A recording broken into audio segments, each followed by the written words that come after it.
ఆపద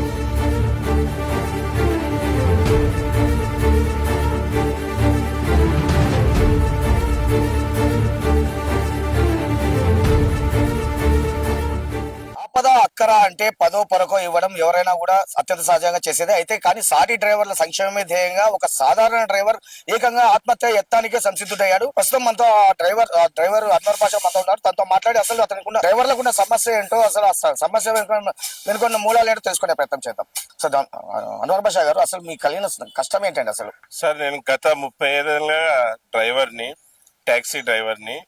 మాకు పెద్ద అతి ముఖ్యమైన సమస్య ఏమంటే, కర్నూలు బళ్ళారి చౌరస్తాలో కర్నూలు హైదరాబాద్ తిప్పే బండ్లు, అలాగే కర్నూలు అనంతపూర్ బెంగళూరు తిప్పే బండ్లు, అలాగే కర్నూలు నంద్యాల ఆర్లగడ్డ కడప తిప్పే బండ్ల ద్వారా మేము కర్నూలులో ఉండే డ్రైవర్లమందరూ కూడా ఉపాధి కోల్పోయాం. ఈరోజు మా ఇంట్లో కుటుంబం గడవలేని పరిస్థితి ఉంది. తినే తిండి కూడా లేదు. దాని కారణంగా నేను చాలా సార్లు కలెక్టర్ గారి దృష్టికి మా సమస్యను తీసుకోవడం జరిగింది. అలాగే ఆర్టీఓ డిటిసి గారి దృష్టికి కూడా తీసుకోవడం జరిగింది. మళ్ళీ చాలా మంచి కలెక్టర్ మాకు ఉన్నారు. చాలా సార్లు న్యాయం చేయాలని ఆర్టీఓ డిటిసి గారికి చాలా సార్లు చెప్పారు మేడం. మేము పోయినప్పుడంతా వాళ్ళకి అక్కడికి పిలిచి అరిసి చెప్పడం జరిగింది. మేడం మేడం చెప్తే అప్పుడేమో వాళ్ళు న్యాయం చేస్తామమ్మా, వాళ్ళకి పరిష్కారం చేస్తామని కలెక్టర్ గారు ముందు చెప్తారే కానీ మాకు ఎటువంటి న్యాయం చేయడం లేదు, న్యాయం జరగడం లేదు. మళ్ళీ లెటర్ ఇచ్చి నాకు యాసిడ్కి వచ్చేసింది. ఇంకా ఎట్లా బతకలేకపోతున్నాను, కుటుంబాన్ని పోషించుకోలేకపోతున్నాను. అలాగే ఒక సంఘానికి నేను లీడర్ కూడా, సేఫ్టీ డ్రైవర్ అసోసియేషన్కి. నా సంఘంలో ఉన్న ప్రతి డ్రైవర్కి ఇదే సమస్యనే. ఈరోజు మంచి మంచి ట్యాక్సీ ఓనర్ కమ్ డ్రైవర్లు, అలాగే ఓనర్స్ ట్రావెల్స్లు మూతపడిపోతున్నాయి, కార్లు అమ్ముకుంటున్నారు, బతకలేని పరిస్థితిలో ఉన్నాం. అందుకే నేను ఆత్మహత్య ఎందుకు చేసుకుంటానంటే, ఇది మేము బతకలేకపోతున్నాం కనుకనే ఆత్మహత్య చేసుకునే సిద్ధపడ్డానన్న. మళ్ళీ ప్రభుత్వం వెంటనే మమ్మల్ని గుర్తించాలి. ఇది ప్రభుత్వం కాదు, అధికారుల చేతిలో ఉంది పని. అధికారులు వాళ్ళ పని వాళ్ళు చేస్తే నాలాంటి నిరుపేద డ్రైవర్లు కుటుంబాన్ని ఆనందంగా పోషించుకోగలుగుతారు. కానీ అధికారులు పని చేయడం లేదు. మా పన్ను డబ్బులతో వాళ్ళకి జీతాలు వస్తున్నాయి, మా ట్యాక్సీ డబ్బులతో వాళ్ళకి జీతాలు వస్తున్నాయి. వాళ్ళు ఏసీ రూముల్లో పండుకోవడానికి కాదు కదా వాళ్ళకి ఉద్యోగం వచ్చింది. మా లాంటి నిజాయితీగా వేలకు వేలు లక్షలకి లక్షలు ట్యాక్స్ కట్టే డ్రైవర్ల గురించి పట్టించుకోకుండా ఇల్లీగల్ గా తిరిగే మాఫియా వాళ్ళకే వాళ్ళు సపోర్ట్ ఉన్నట్టుంది. మళ్ళీ నాకైతే తెలీదు వాళ్ళ నుంచి వాళ్ళకి డబ్బులు వస్తున్నాయో ఏమో, లేకుంటే ఎందుకు స్పందించడం లేదు. అవన్నీ ఇల్లీగల్ గా తిరిగే ఎటువంటి చట్టం లేదు వాళ్ళకి. మళ్ళీ ఏమైనా రాజకీయ ఒత్తిడి ఉందనే అది కూడా మాకు తెలీదు. మళ్ళీ ఎందుకు మాకు న్యాయం చేయడం లేదు? ఇన్నిసార్లు మా సమస్యల వాళ్ళ దృష్టికి తీసుకుని ఎందుకు న్యాయం చేయడం లేదు? ఇంకా న్యాయం చేయడం లేదు కనుకనే నేను ఆ నిర్ణయం తీసుకోవడం జరిగింది. నిన్న మా వాళ్ళందరూ కూడా ఆ నిర్ణయాన్ని మార్చుకోవాలన్నందుకు నేను నేను చనిపోతేనన్నా వీళ్ళకి న్యాయం జరుగుతుందని అనుకున్నాను. అనుకోకుండా ఆత్మహత్యకు ఒడిగడితే మీ సమస్యలు తీరుతాయి అనుకుంటున్నారా? మళ్ళీ ఇంక ఏం చేయాలి సార్? ఇప్పుడు దేవుడు కరుణించినా పూజారి కరుణించలేదు అన్నట్టు, మళ్ళీ అధికార దృష్టిలోకి ఎన్నిసార్లు పోయినా అధికారులు న్యాయం చేయకుంటే ఇంకా తప్పదు, ఇంకా బతకలేం కదా. ఏదైనా చనిపోతేనైనా అధికారులు కళ్ళు తెరుస్తారేమో, మాకు న్యాయం చేస్తారనే ఉద్దేశంతోనే ఆ విధంగా చేశానే కానీ నేను ఎవరిని ఇబ్బంది పెట్టాలని కాదు సార్. మీరు ఆత్మహత్య యత్నం చేయాలనుకున్నారు. నిన్న ఈ ఆత్మహత్య యత్నం ఎలా బొమ్మైందండి అసలు? నేను ఆత్మహత్య చేసుకునే విషయాన్ని కలెక్టర్ గారి దృష్టికి లెటర్ రూపంలో ఇచ్చాను. అలాగే ఆర్టీఓ డిటిసి మేడం గారు కూడా ఇచ్చాను. మళ్ళీ అది సోషల్ మీడియాలో వైరల్ కావడంతో పోలీసు వాళ్ళు ఆత్మహత్య చేసుకోవడం తప్పని నన్ను పోలీసు వాళ్ళు తీసుకుపోవడం జరిగింది. ఓకే, ఇప్పుడు నిన్న అనుకుంటాను ఆర్టీఏ ఆఫీస్ లో మీపై దాడి చేసే యత్నం జరిగింది అంటున్నారు. నిన్న కాదు సార్, ఇంత ముందు 4 నెలల కిందట నేను కలెక్టర్ గారికి లెటర్ ఇచ్చాను. ఇట్లా ఇల్లీగల్ గా కర్నూలులో బండ్లు తిరుగుతున్నాయంటే ఆర్టీఓ డిటిసి మేడం గారు ఒక మీటింగ్ పెట్టారు. ఆ మీటింగ్ నన్ను కూడా పిలవడం జరిగింది. ఆ మీటింగ్ వెళ్ళినప్పుడు అక్కడ దాదాపుగా 116 మంది నా మీదకి వచ్చారు. మళ్ళీ మేడం కూడా వెళ్ళిపోయారు. మళ్ళీ అక్కడ ఉండే ఆర్టీఓ సిబ్బంది నన్ను రూమ్ లో పెట్టి మీరు బయటికి రావద్దండి, వీళ్ళందరూ ఆగ్రహంగా ఉన్నారు అని చెప్తే, నేను ఎందుకు భయపడతాను, నాకు చట్టం తెలుసు.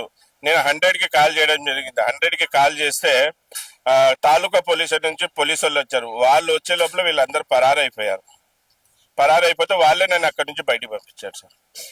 మళ్ళీ నాకు తెలిసిన సమాచారం ఏమంటే, ఒక అధికారి, ఆర్టీఓ అధికారి, రవాణా శాఖ అధికారి ఈ చౌరస్తా వాళ్ళకి చెప్పారంట. ఏదో వాళ్ళు డిన్నర్ పెడితేనో కలిసినప్పుడు చెప్పినారంట. అన్వర్ భాషనే మీకి మాకు ఇబ్బంది పెడుతున్నారు, వాడిని తప్పేయండి, వాడిని సైడ్ చేసేయండి. అంటే వాళ్ళ ఉద్దేశం ఏంటి? నన్ను చంపేయండి, నన్ను లేపేయనే ఉద్దేశమా? మళ్ళీ వాళ్ళ అధికారుల నుండి అటువంటి మాటలు అక్కడ తిరిగే మాఫియాకి చెప్తారా, నేర్పిస్తారా? మళ్ళీ వాళ్ళు ఏదో చందాలు వేసుకొని నన్ను లేపేయాలనుకుంటున్నారా, చెరువు ఇంత వేసుకొని?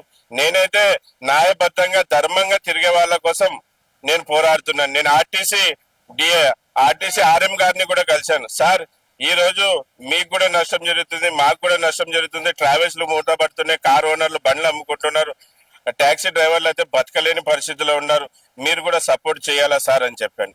నిజం చెప్పాలంటేనా, కర్నూలులో ఇల్లీగల్ తిరిగే బండ్ల ద్వారా ప్రభుత్వానికి, రవాణా శాఖకి సంవత్సరానికి 10 కోట్ల రూపాయలు నష్టం జరుగుతుంది. ఇప్పుడు ఆర్టీఏ అధికారులు ఎందుకు స్పందించడం లేదంటారు?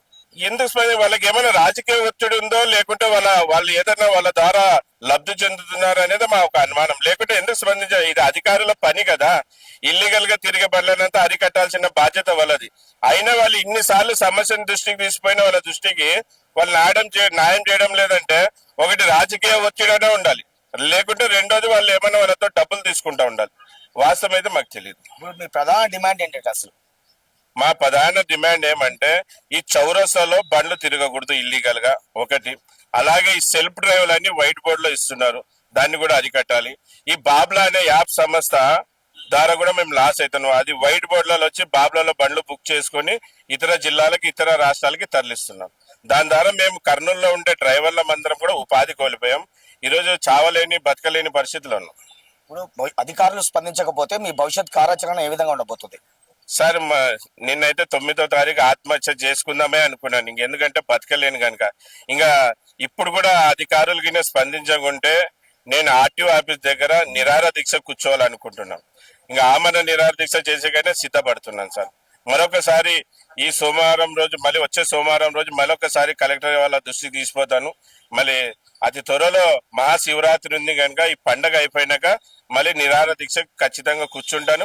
మా డ్రైవర్లకు న్యాయం జరిగేంత వరకు నా ప్రాణం పోయినా పర్లేదు, న్యాయం ఇప్పించేకి ఆడ కూర్చుంటాను సార్. గతంలో సుమన్ టీవీ చొరవతో విజయవాడలో మీకున్న ప్రధాన సమస్య ఒకటి తొలగిపోయింది అంటున్నారు సార్. నిజంగా అంటే సుమన్ టీవీ వాళ్ళకి పాదాభివందనం. ఈ రోజు సుమన్ టీవీ గురించి ఎంత చెప్పినా తక్కువనే సార్.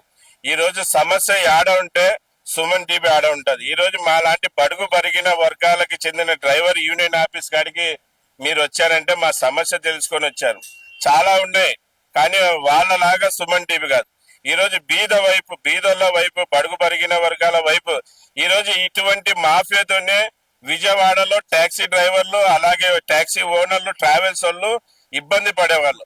గతంలో ఒక 3 years ముందర అనుకుంటా సార్, సుమన్ టీవీ ఒక యాంకరు అక్కడ సమస్యల్ని, అక్కడ పడే సమస్యల్ని అధికారుల దృష్టికి తీసుకుపోయి ఇక్కడ ఈ విధంగా మాఫియా జరుగుతుందని చెప్పి ఒక 5-6 రోజులు దాని మీద ప్రోగ్రామ్ చేయడంతో, దాని గురించి టెలికాస్ట్ చేయడంతో విజయవాడలో ఉండే టాక్సీ డ్రైవర్లకి, గుంటూరులో ఉండే టాక్సీ డ్రైవర్లకి, అటు చుట్టుపక్కల ఉండే టాక్సీ డ్రైవర్లకి అంత న్యాయం జరిగింది.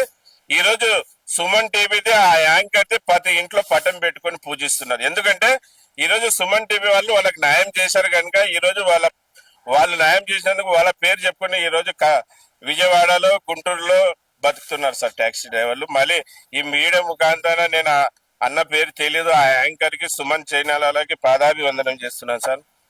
ఇలాగే మీరు కూడా ఈ కర్నూలులో మాఫియాని, ఇల్లీగల్ గా తిరిగే మాఫియాని అరగట్టాలని, మా సమస్యలు తీర్చాలని, మా సమస్యల్ని మమ్మల్ని పాలించే రాజకీయ నాయకుల దృష్టికి, మా డబ్బులతో ఉద్యోగాల్లో కొనసాగే అధికారుల దృష్టికి తీసుకుపోయి మాకు న్యాయం చేయాలని సుమన్ టీవీకి మరీ కోరుకుంటున్నాను సార్. నా పేరు ఎస్ అన్వర్ బాషా.